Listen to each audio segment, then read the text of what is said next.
মুকাররমকে পরিস্থিতি বুঝে তুলে দিতে হবে এবং এখানে মুসল্লিদের নামাজ এবং উঁচু করার জায়গা পরিষ্কার পরিচ্ছন্ন রাখতে হবে। ওনারা আমাদের বলছে যে আমরা পর্যায়ক্রমে আপনাদের এগুলো মানবো। এখন আমাদের যেটা করণীয়, আমরা মানুষের আবেগ এবং বিবেকের প্রতি লক্ষ্য রেখে আমরা ইমামদেরকে আপাতত সাসপেন্ড করে দিয়েছি। আমরা পরবর্তীতে আমরা রবিবার পর্যন্ত সময় দিয়েছি।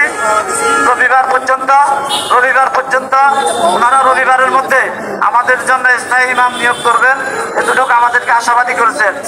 আর সাথে সাথে এখানে অনেকেরই দাবি যে মহিবুল্লাহ বাকি হুজুরকে পুনরায় ইমাম হিসাবে আনা হোক। আপনারা কি চান? ইনশাআল্লাহ হ্যাঁ, আমরা সবাই বলছি যে আপনারা এই সংকটকালীন সময় মহিবুল্লাহ বাকি সাহেব হুজুর, উনি 2003 সালে নিয়োগ, আর ওনাকে বাদ দিয়ে 2009 সাল থেকে 24 সাল পর্যন্ত কোর্টের আদেশ এবং বিভিন্ন মিডিয়ার যমুনা টেলিভিশন বিভিন্ন টেলিভিশনের দুর্নীতিতে ওনারা ধরা পড়ছে।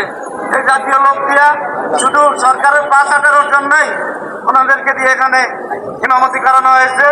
এখন সুযোগ এসেছে আপনাদের সাধারণ মুসল্লিদের, আপনারা যেভাবে চাবেন সেইভাবে এখানে ইমাম নিয়োগ দিবেন ইনশাআল্লাহ। ঐক্যবদ্ধ থাকেন।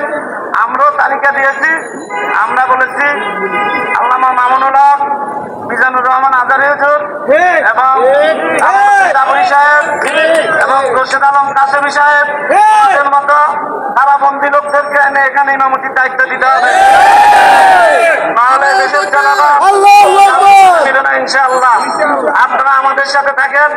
আমরা নতুন মুসল্লি পরিষদ, সাধারণ মুসল্লি পরিষদ, আমরা নিয়মিত এখানে নামাজ পড়ি। এখানে যিনি মসজিদের দায়িত্বে আছেন, তিনি মসজিদে কি হয় তিনি করতে পারেন না। আপনারা যদি সজাগ থাকেন তাহলে তার কারণে পানি যাবে ইনশাআল্লাহ। আপনারা থাকেন, আমরা আপনাদের সাথে আছি। আমরা সবসময় এই বাইতুল মুকাররমে একটি ইসলামী রিসার্চ সেন্টার করার জন্য আমরা দাবি জানিয়েছি। আপনারা কি একমত? এখানে মানুষ এসে ইসলাম গবেষণা করবে, ইসলামের পড়া পড়বে, জানবে ইসলাম সম্পর্কে। আমাদেরকে এক সরকারের 5-6টা গোলাম দিয়ে ইসলামী ফাউন্ডেশনে মহিলাদেরকে এনে নৃত্য পর্যন্ত করা হয়েছে।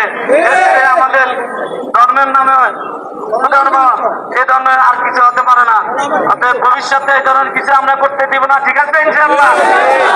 আপনারা সংঘবদ্ধ থাকেন। আমরা আবার আগামী রবিবার আমরা কর্মসূচি দেব আপনাদেরকে সাথে নিয়ে। আপনারা থাকবেন। আপনারা যারা এখানে নিয়মিত মুসল্লি তাদের নাম ফোন নাম্বার দিয়ে যান। আমরা এখানে কাগজ কলম আছে, আমরা আপনাদেরকে সহ নিয়ে একসাথে এই বাইতুল মুকাররমকে আমরা ইসলামী অনুযায়ী, কুরআন সুন্নাহ অনুযায়ী আমরা চালাবো ইনশাআল্লাহ। আমরা এখানের মুসল্লি, আমাদের ইমাম করার যোগ্যতা এটাও একটা আছে। মুসল্লিও নামাজ পড়ে তৃপ্তি পাইতে হইব। আপনারা, আমরা তো তৃপ্তি পাই না, এজন্য আপনি যারা মুসল্লি আছে তাদের পরামর্শ নিয়ে ইমাম নিয়োগ নেবেন। কার পরামর্শে ইমাম দিচ্ছেন? সরকারের দালাল? আমরা বলি না আপনি এখন কোন দলের দালাল দেন, আমরা তাও মানবো না। খতিব ওবায়দুল হক সাহেবের মতো যোগ্য লোককে ইমাম দিতে হবে, যার কথা মানুষ সারা জীবন মনে রাখবে। বাইতুল মুকাররমকে আবার মানুষ শ্রদ্ধার পাত্র হিসাবে দেখবে ইনশাআল্লাহ। সকলের প্রতি আহ্বান জানিয়ে আমি আমার কথা এখানে শেষ করছি।